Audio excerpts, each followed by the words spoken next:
Hello दोस्तों। साल 2026 की शुरुआत हो गई है। साथ ही मैं आ गया हूँ आपके लिए एक इम्पॉर्टेंट आईपीओ एनालिसिस लेकर, जिसमें मैं आपको ये आईपीओ के बारे में हर एक चीज़ बताऊंगा, जैसे कि जीएमपी आपको अप्लाई करना चाहिए या नहीं, कंपनी के फाइनेंशियल्स कैसे हैं, कंपनी कैसी है, कंपनी करती क्या है, जीएमपी बढ़ रहा है कि घट रहा है, सब कुछ दोस्तों। अगर आप चैनल पर नए हो तो चैनल को सब्सक्राइब करके रखो। मैं आपके लिए ऐसे ही इम्पोर्टेंट आईपीओ एनालिसिस और important video related to share market लाता रहूंगा।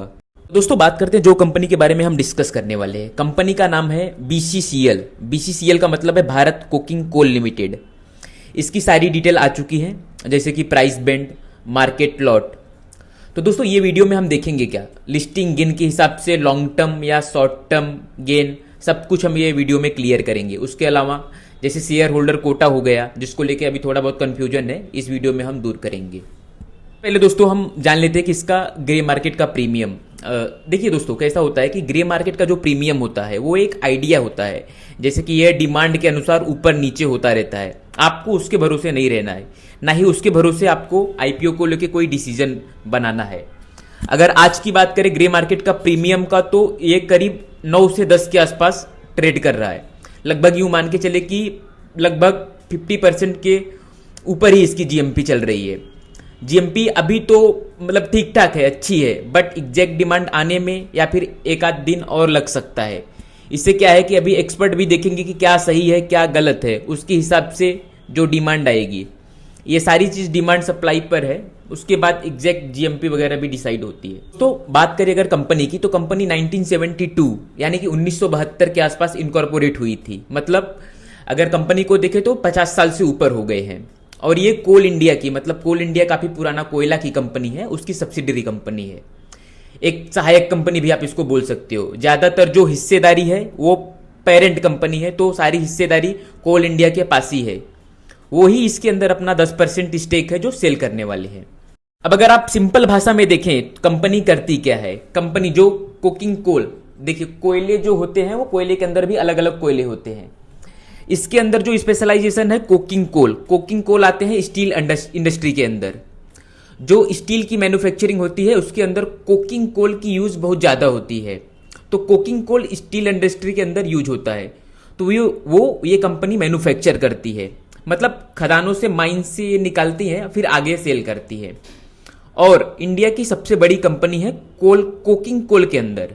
दोस्तों अगर मार्केट में इसकी हिस्सेदारी देखें तो करीब 58.5% से भी ऊपर का है। मतलब अगर इतना मान के चलिए आप कि मार्केट में अगर 100 सेल होता है कोकिंग कोल, तो 58.5% ये कंपनी अकेले सेल करती है। मतलब अगर आज के टाइम में देखेंगे तो इंडिया की लीडिंग नंबर 1 कंपनी है। और ग्लोबली अगर बात करें तो विदेशों के अंदर भी बात करें तो इसकी कैपेसिटी आज के तारीख में देखें तो 40 मिलियन मैट्रिक टन के आसपास लगभग इसकी कैपेसिटी है।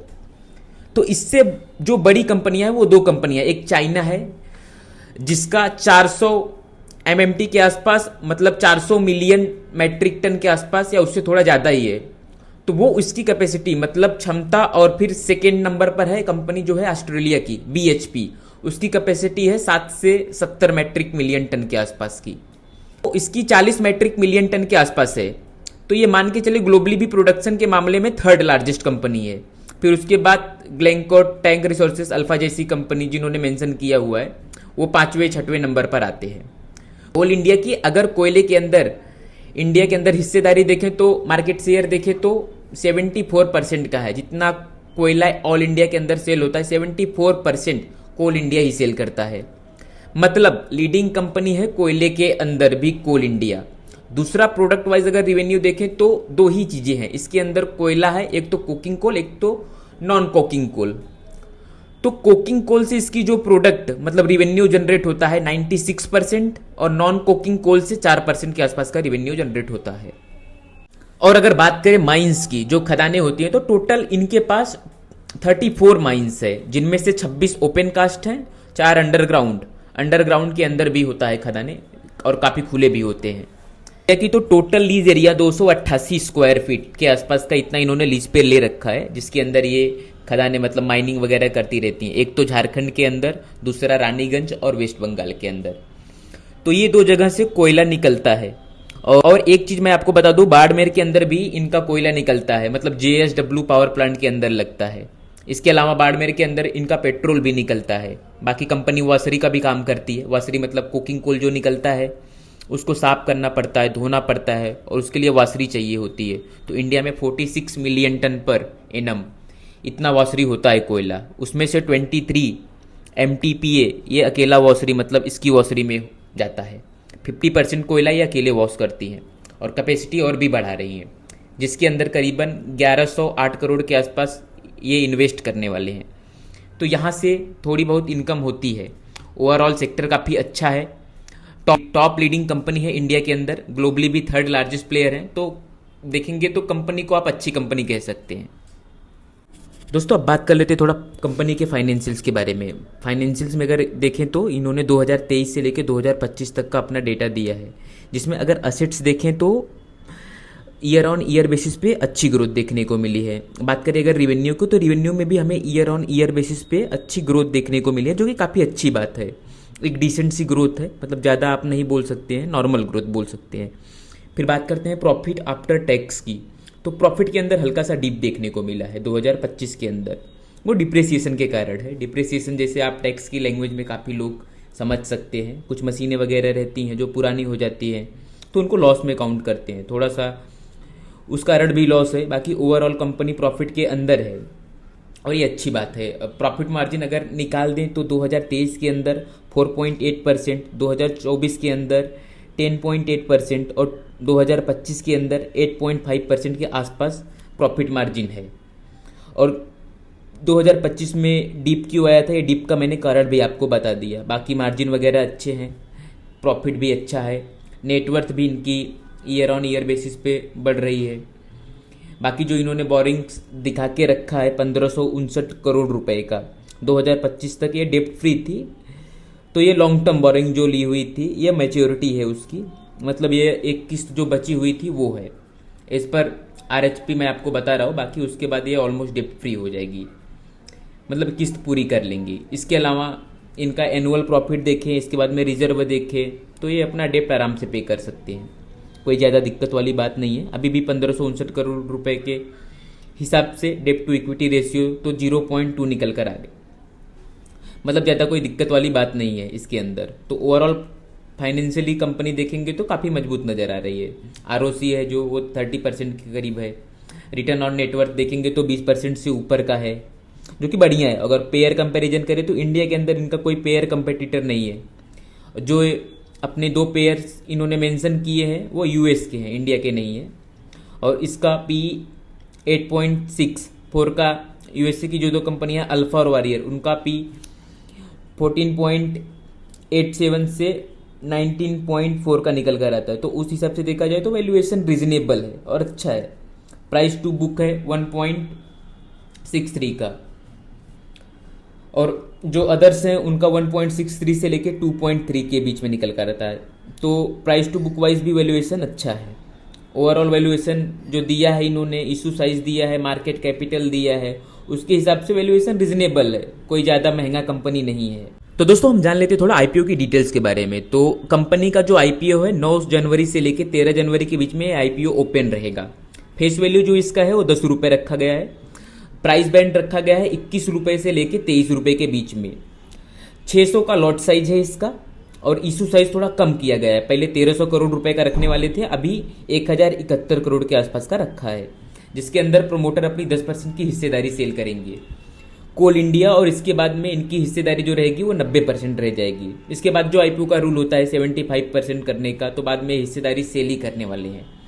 मार्केट कैप बनेगा 10,711 करोड़ रुपए का, मतलब मार्केट कैप के हिसाब से देखेंगे तो कंपनी स्मॉल कैप कंपनी है, न ज़्यादा बड़ी है न ज़्यादा छोटी। तो मतलब ग्रोथ पॉइंट ऑफ व्यू से देखेंगे तो कंपनी में काफ़ी अच्छे चांसेस नजर आ रहे हैं। इस कंपनी के अंदर एम्प्लॉयज़ को 1 रुपये का डिस्काउंट दिया गया है। रिटेल पोर्शन जो है वो 35% का रखा गया है। इसके अंदर 13.85 करोड़ शेयर्स रिटेलर्स के लिए रखे गए हैं। शेयर होल्डर कोटा 10% का है, जिसके अंदर 4.65 करोड़ शेयर होल्डर के लिए रखे गए हैं। एम्प्लॉय कोटा 5% का है, जिसके अंदर 2.32 करोड़ शेयर एम्प्लॉयज के लिए रखे गए हैं। और अगर आप IPO लगा रहे हैं तो कोशिश करें कि शेयर होल्डर कोटा हो फाइनेंशियली कंपनी स्ट्रांग है, मार्जिन वगैरह बढ़ा रहे हैं। 2025 में हल्का सा डीप, बट वो डीप का कारण डिप्रिसिएशन रहा है, तो बहुत ज़्यादा चिंताजनक की बात नहीं है। ऑलमोस्ट डेप्ट फ्री कंपनी है, मतलब कोई ज़्यादा डेप्ट वगैरह नहीं है इनके ऊपर। बाकी मार्जिन वगैरह, प्रॉफिट रेवेन्यू के अंदर अच्छी ग्रोथ देखने को मिली है। ROI ROC वगैरह बढ़िया है। प्रमोटर की होल्डिंग भी 90% काफ़ी अच्छी है। मतलब ओवरऑल एक परफेक्ट कंपनी है, बैलेंस कंपनी नज़र आ रही है। नेगेटिव क्या है? नेगेटिव ऐसा कुछ खास नहीं है। कोयले की प्राइस है ऊपर नीचे होती रहती है, जिसके कारण थोड़ी बहुत वॉलेटिलिटी आ सकती है। तो दोस्तों, अगर कंपनी को लेके अगर मेरा पर्सनल रिव्यू देखेंगे तो मतलब ये जो कोयले के प्राइस को लेके मतलब थोड़ा बहुत वॉलेटिलिटी आ सकती है। वो माइंस है, कोयले की खदानें, वो लिमिटेड है, ज़्यादा तो है नहीं, जितनी होंगी उतनी खुदाई कर पाएंगे। तो ये बिजनेस जो है इन्फिनिटी तो नहीं चल सकता है, बट हाँ मुझे लगता है कि 10 या 20 साल तक अभी कोई दिक्कत नहीं है। बाकी जो कोल इंडिया का है, जिससे बिजली जनरेट होती है, रिन्यूएबल एनर्जी, तो उसका थोड़ा बहुत रिप्लेस कर लेगा, जिसके कारण कोयले की जो कोयला जला के हम बिजली पैदा करते हैं वो धीरे धीरे कम होगा। बाकी अभी स्टील के अंदर कोकिंग कोल तो यूज हो ही रहा है, तो ये बाद में मुझे भी लगता है और भी यूज हो सकता है। तो इसकी डिमांड लग रही है। मतलब ओवरऑल परफेक्ट बढ़िया कंपनी है, फाइनेंशियली फंडामेंटल स्ट्रांग है, अपने सेक्टर के अंदर लीडिंग है, ग्लोबली भी लीडिंग है। मतलब ओवरऑल सारा काम इसका अच्छा नज़र आ रहा है, फाइनेंशियल वगैरह अच्छे है, वैल्यूएशन वगैरह अच्छा है। तो मतलब एक आइडियल बैलेंस कंपनी बोल सकते हैं आप इसको। लॉन्ग टर्म के लिए काफ़ी अट्रैक्टिव लग रही है कंपनी। बाकी मेरी तरफ से कोई बाई सेल का रिकमेंडेशन नहीं है। जिनकी इन्होंने जितनी जानकारी दी थी मैंने आपको प्रोवाइड कर दी है। अभी आपको सोचना है कि आपको अप्लाई करना है या नहीं करना है, कमेंट में ज़रूर बताइए। पर्सनली अगर देखेंगे तो मतलब ठीक ठाक लग रही है कंपनी। मतलब अप्लाई तो मैं भी करूँगा, अगर मुझे मान लो नहीं मिलता है तो मैं कोशिश करूँगा लॉन्ग टर्म में ऐसी कुछ बढ़िया कंपनी अपने पोर्टफोलियो में रखूँ। बाकी देखते हैं आगे क्या होता है, जो भी है मैं आपको अपडेट कर दूंगा। मिलते हैं दोस्तों अगले वीडियो के अंदर। और आपको डिसीजन बनाना है, अपना रिस्क, अपना एनालिसिस लगा के बनाना। बाकी मिलते हैं। अगर आपको मतलब वीडियो अच्छा लगा रहेगा तो लाइक ज़रूर करें, सब्सक्राइब करें। ऐसे ही वीडियो आपको ये चैनल पर मिलते रहेंगे। धन्यवाद दोस्तों।